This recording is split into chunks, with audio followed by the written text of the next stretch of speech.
episode of the Big Blue BarkCast, where we interview various athletes and talk about sports. Today we're interviewing former Big Blue lineman, Mr. Pankey. After graduation, Mr. Pankey played 37 games for West Virginia and earned second team All Big 12 honors. Transitioning out of college, what was like the biggest difference from the work ethic you had to put in from? Yeah, you have to learn how to do things on your own as a professional, right? So in college, you have a lot of coaches kind of pulling you along, kind of similar into high school, you know, making sure you're checking all the boxes as you're getting everything in that you need to get done.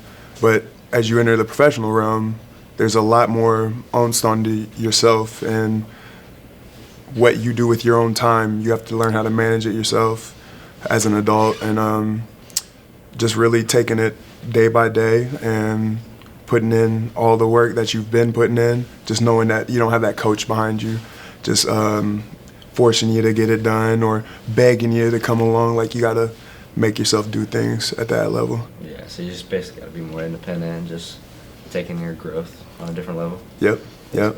No babysitting once you get into the program. No. Like, what do you think is your favorite football moment? Yeah, I'd probably say when I made the Miami Dolphins team in 2021, made the roster. I'd been cut since 2017, making my way onto the roster after the fact. But that 2021 season, had lost my grandfather, so I dedicated that season to him and had made the team outright on the 53-man roster, so that was a big moment for me. Right. And after various team changes, everything you went through in the NFL, what led you back to Hamilton, and how could you see like your journey making the bigger change? Yeah, it was just like a full circle moment, right?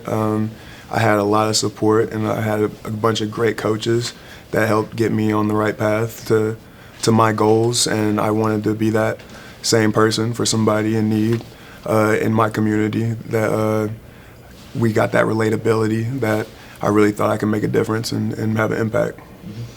What was the COVID season like in the NFL? Like, Yeah. experience? Yeah, I mean, different. I mean, for everybody, I mean, it was like a full world coming to a stop, right? So we had to figure out how to still get those games on. People still wanted football. We managed that. We did like everybody else did, a lot of Zoom calls, Zoom meetings, just meeting at home and making sure you get your plays in that way. Definitely got to be a little bit more professional, like we just talked about, because it was all on you to know your plays. You know, you got less time at the facility, so figuring all that out. And for me, it helped with the professional role, right?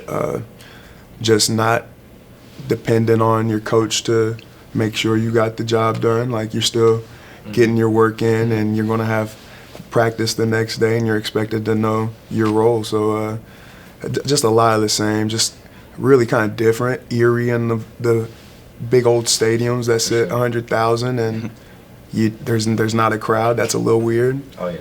But other than that, not a huge change besides the crowd. Yeah. So now you're no longer an NFL player or an active player. You're now a coach here at Big Blue. What has been like the biggest like step in growing your game outside of being a player? Yeah, just being a sponge, right? Just trying to sit back and learn from some of the other coaches and their experiences, their approach to things, and really seeing how the kids respond to my coaching, right? And making little adjustments where I see fit. Maybe one style gets the players going a little more, whereas if I try something else, you know, it might not hit the same for everybody. So just figuring out that perfect balance of what motivates the kids, for sure. For sure. What do you think's your favorite like thing to coach? Kind of the mentality of football. It's a never quit kind of mentality. You know, things aren't going to go your way all the time, but it's about finding a way to stick it through adversity and not falter when things get tough. I think there's a lot to be said for just the mentality that football can bring to one's life there in the game and once you step away. Well, we appreciate you, and we've got a big game this week against East. Oh yeah. We hope to get that dub, and This has been the first official episode of the Big Blue BarkCast, and we hope to see you guys all next week.